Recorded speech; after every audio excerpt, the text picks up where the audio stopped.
Well, my name is Jen Eckerly, and I'm the Deputy Director of the California Ocean Protection Council, and I just want to welcome everyone here today to our webinar about our Prop 68 Coastal Resilience Solicitation.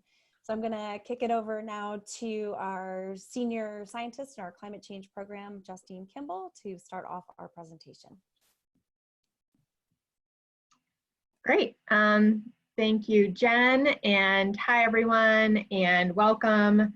Again, I'm the Senior Scientist and Lead for OPC's Climate Change Program, and thank you for tuning in to our pre-proposal informational webinar on our new Prop 68 Coastal Resilience Solicitation.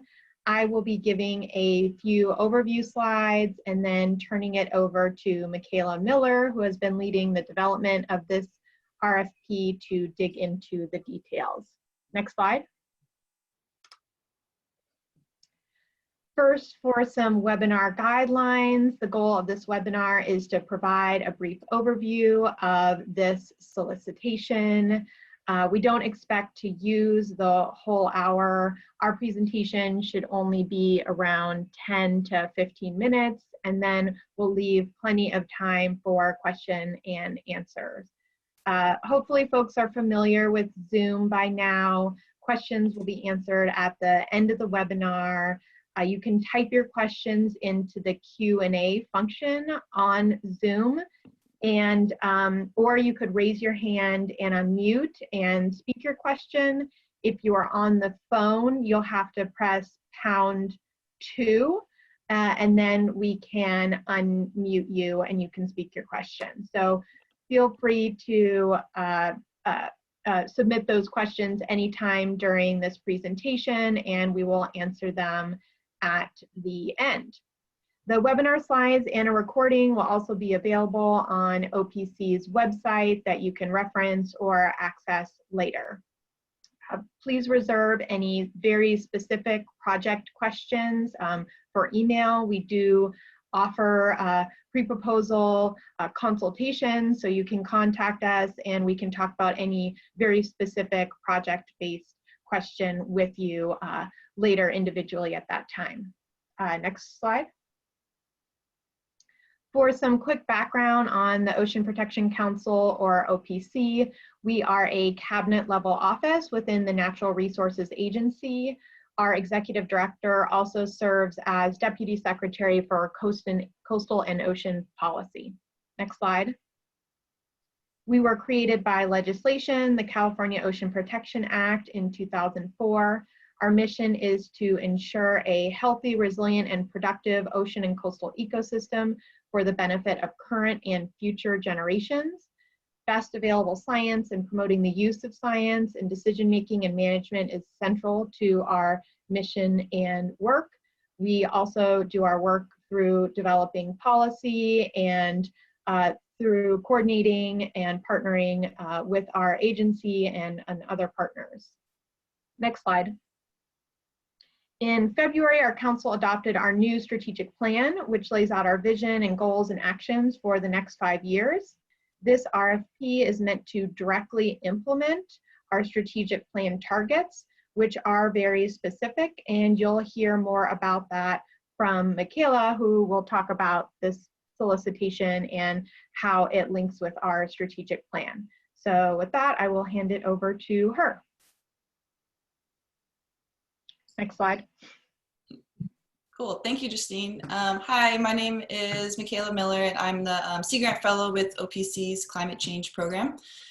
So just to quickly kind of go over Prop 68 and the funding that was allocated to OPC. So Prop 68 was approved by voters in June 2018.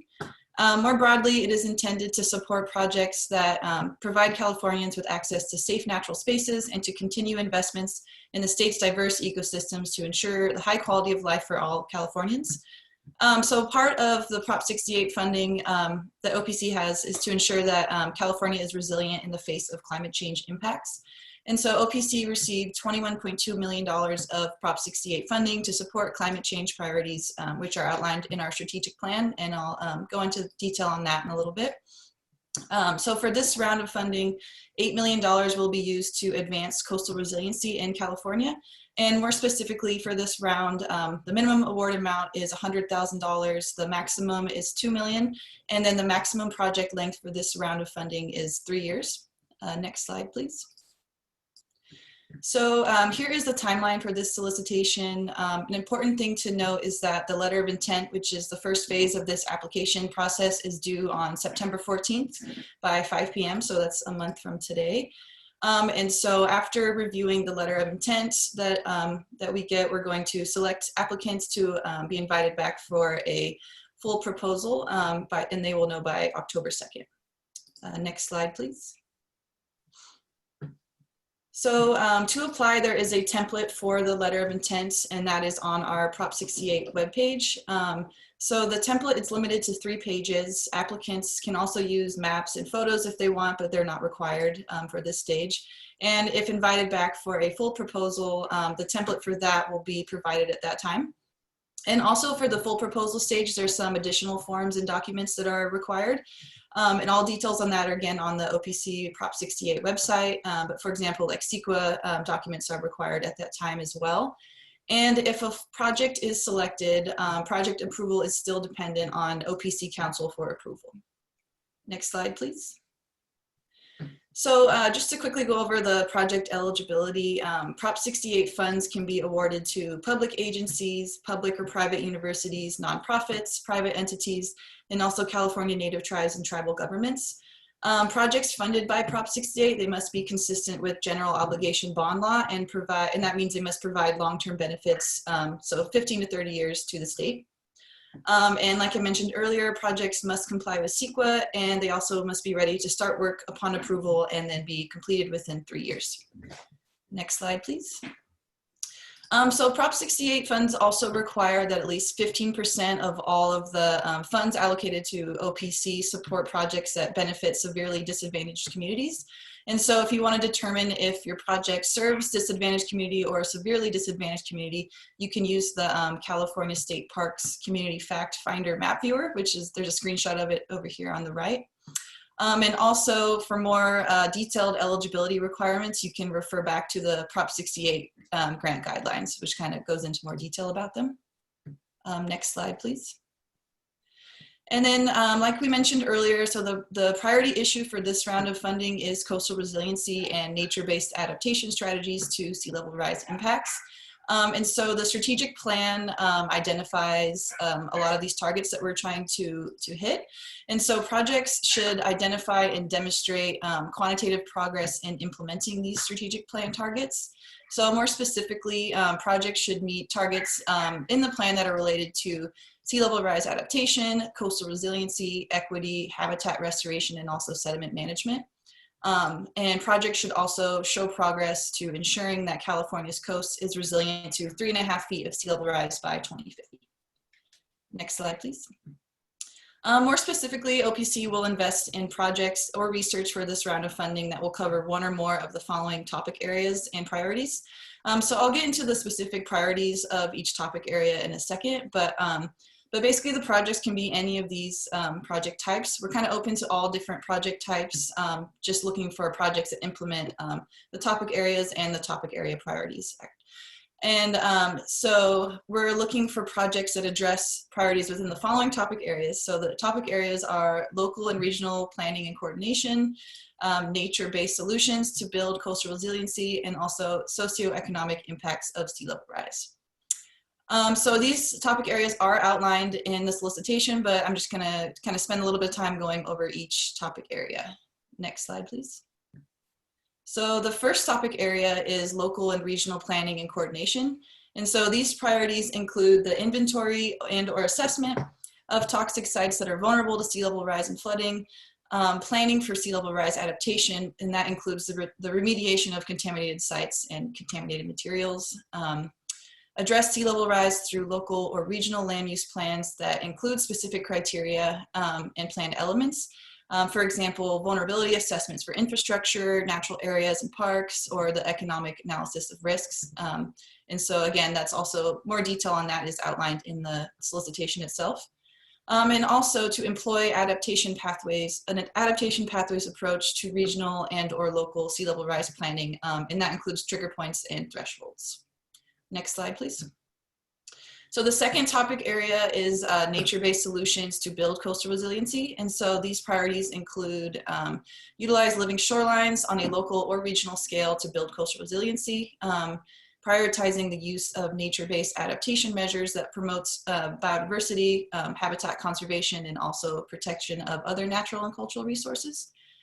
Building coastal resilience to sea level rise through the restoration and protection of habitat, so beach, wetland, and seagrass habitat on various sizes and scales.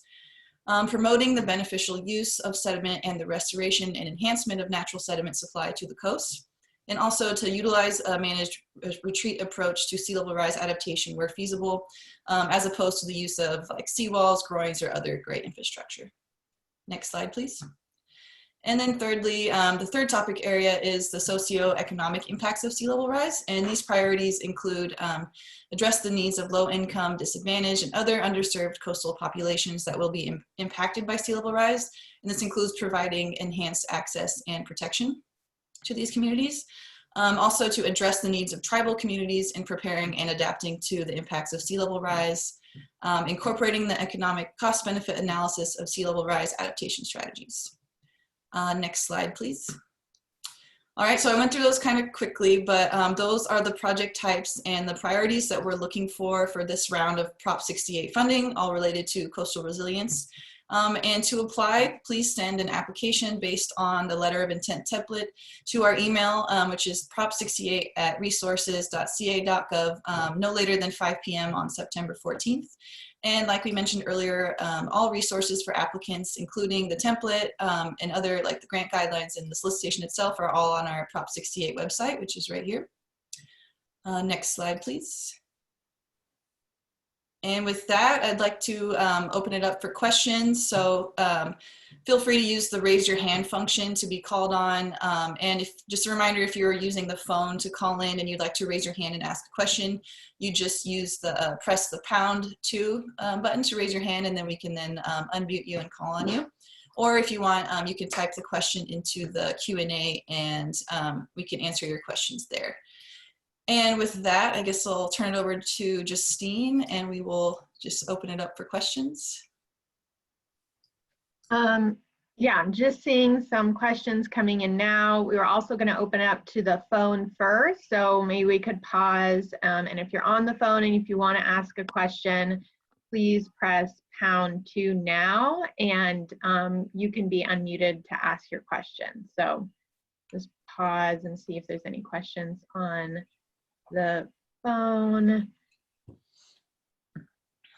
And then here are, I think Jen answered the matching funds requirement.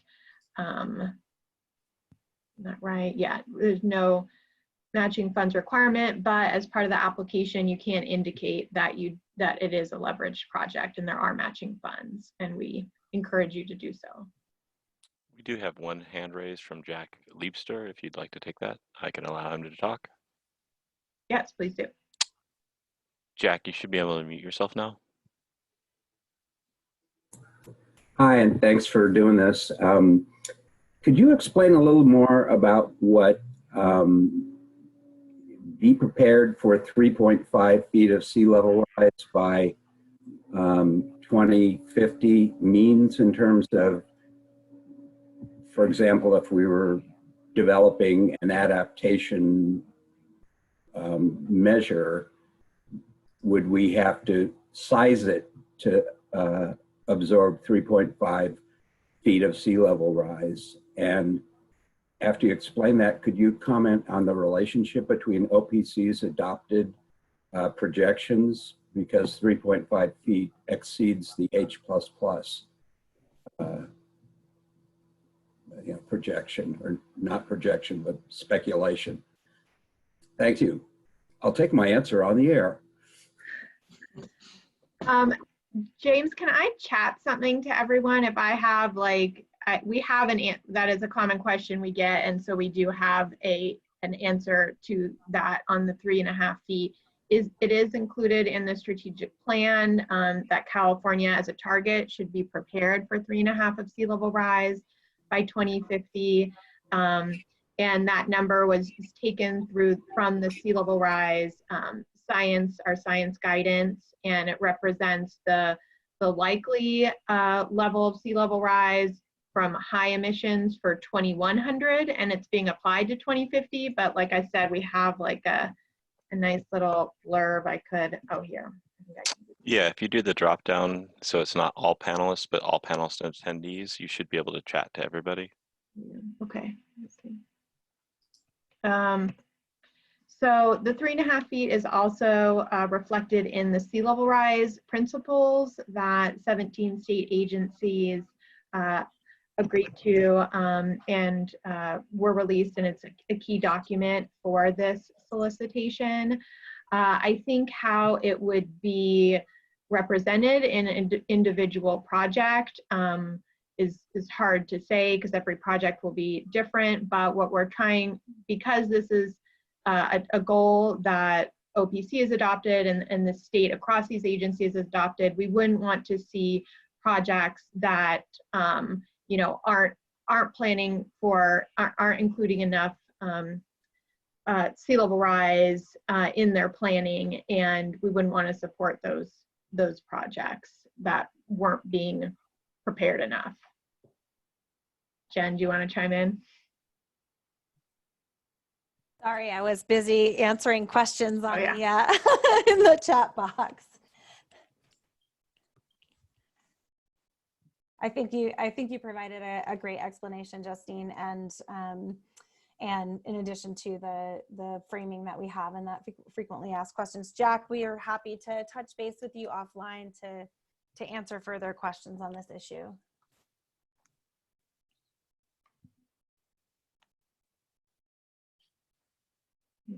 James, do we have more?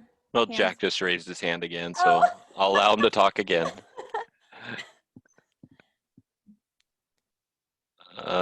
It looks like he lowered his hand. Okay. So I don't know, maybe we could I'll just march through some of the questions that are coming through the Q&A if we don't have any other raised hands. not currently. Okay. Just a reminder, if people want to raise their hands, to use the raise your hand function in Zoom, or press #2 if you've dialed in on a phone. So we've gotten a couple questions about match requirement. We do not require match for this. We do like to see in the budget breakdown if there are leveraged or matched funds in kind or otherwise, but it is not a requirement.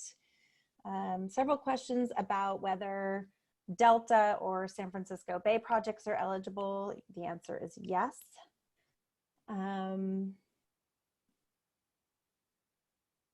Questions about scoring criteria for proposals. Will some version of these guidelines be applied to evaluating letters of intent? So yeah, I mean, our review of the letters of intent are really to ensure that there's project eligibility and applicability with the project criteria for the solicitation, and to really make sure that we're maximizing the time of applicants before asking for a full proposal. So we will be looking at it through the lens of that higher level scoring criteria. Question about whether there are certain collaborative groups prioritized over others. We do not have a priority for eligible applicants. We welcome all projects and are looking forward to seeing what comes in. Question around, it was an understanding of one of the attendees that OPC was going to spend all 20 million in this round. So just some clarification. OPC received a total of $56.2 million of Prop 68, 35 million of which came out of Chapter 9 of the bond, which is really focused on marine ecosystems, improving the health and resilience of marine ecosystems. And Chapter 10 was really focused on climate change resilience. And so that's what this call is right now for, is the solicitation is around that $10 million in Chapter 10. We will have subsequent funding opportunities for that other $10 million for Chapter 9. And then we will receive additional appropriations from the legislature for the remaining amounts of Prop 68 funding. There's a question about how stringent the CEQA requirement is, and I'm not really sure how to answer that. We need to be able to make a finding that any projects that we fund are compliant with CEQA or exempt. So I think that's how I would answer that question. Projects that reduce or eliminate single-use foodware eligible for the solicitation. No, this solicitation is really focused on building coastal resilience. We will have potential future opportunities to address the plastic pollution issue in the coast and ocean. Question about the extent to which we can fund research, given that this is a bond-funded program. We are able to fund research that is has a nexus or an implementation component to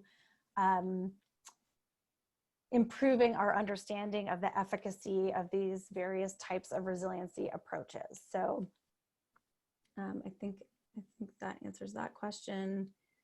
I might have skipped over one about, note that your strategic plan calls for a sea level statewide? Wide. Statewide plan by 2023.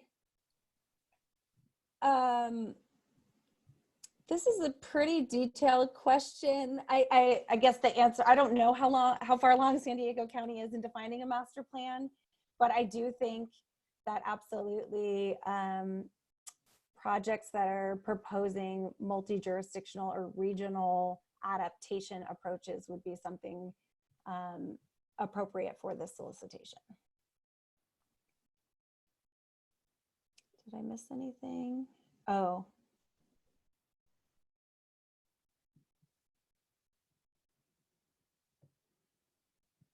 Okay, so there's a pretty specific project question related to eelgrass habitat restoration, sediment discharge in Humboldt Bay. And I do think, without getting into the details of this project, that is, habitat restoration and seagrass as it relates to coastal resilience could fit in as an eligible project for this solicitation. Did I miss any? I think maybe you already covered this, but around scoring criteria for that, did you mention that already? Yeah. Yeah, okay. Yep. Just a reminder, if you'd like to raise your hand and actually ask your question, just go ahead and use the raise your hand function and we'll let you talk.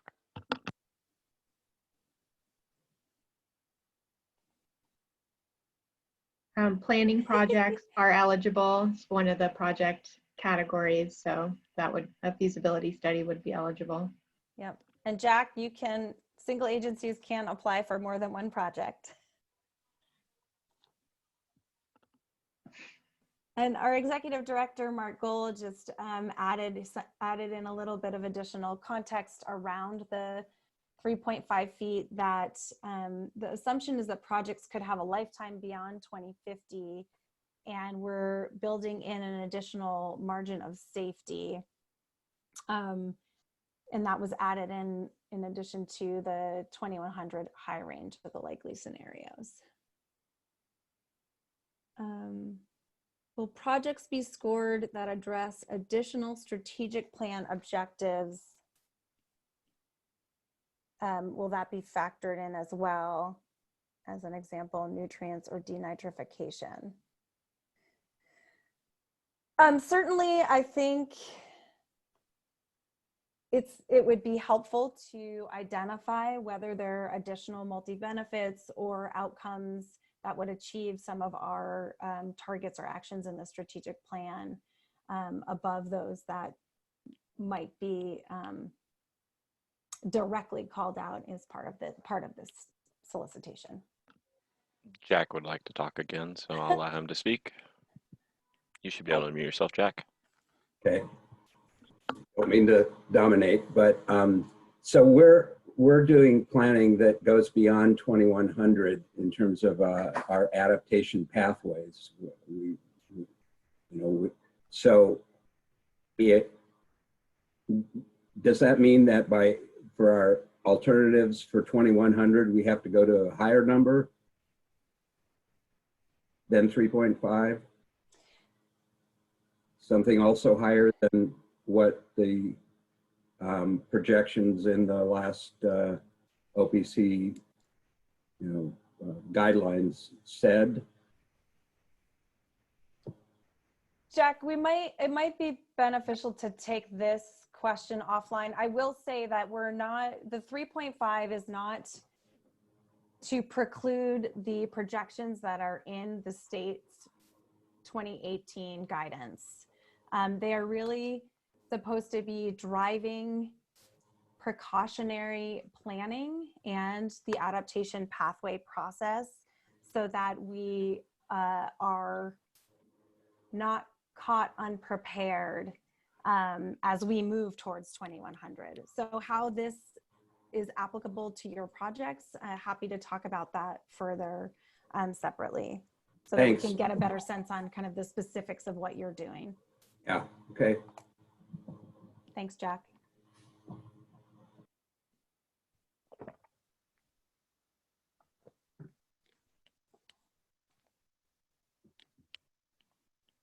Any other questions?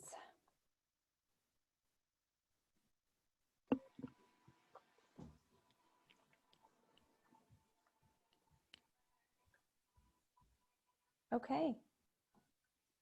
Oh, Judy would like to speak. I'll allow Judy to.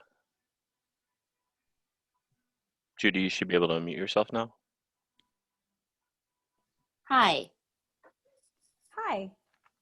thanks for a very informative webinar. So I was the one who kind of asked the CEQA question. Mm-hmm. So do you need to have a CEQA completed in order to apply for this particular grant? No. Okay. No, in the solicitation, we actually have the language like provide CEQA documentation as appropriate for a particular project. So we understand that different project planning phases would or wouldn't have CEQA. What we're saying is that if it does apply to your project, we do require that. How about if we have like a programmatic level CEQA document, but not necessarily like project specific CEQA document? Is that sufficient? I think it could be if the project falls under that umbrella. I think that would be a case-by-case basis. Yeah. Okay. Okay. Great. Thanks.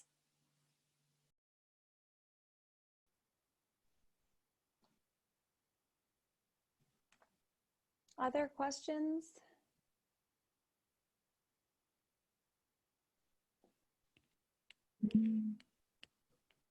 Okay. Will the question and answers be made available?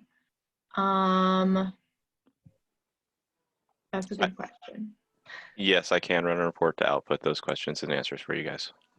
Thank you, Thank you, James. Judy raised her hand again if you'd like to take another question. Sure. Yeah. Judy, you should be able to mute yourself. Oh, sorry.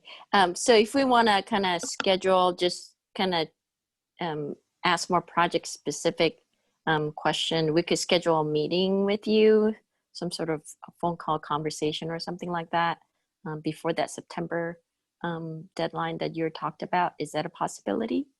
Yeah, definitely. That option is available to anyone. You can email the email address here on the slide that you see. Also, my email is in the solicitation as a contact for questions as well. Oh, okay, great. Thanks for that clarification. We have one question coming in.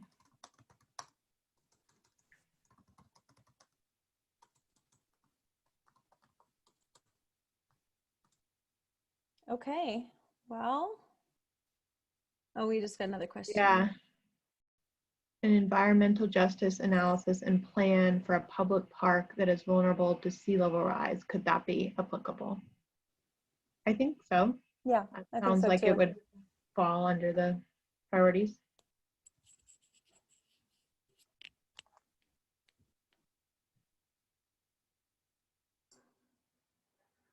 Okay, well, Okay. thank you all very much for joining us, and we look forward to hearing from you and seeing your proposals.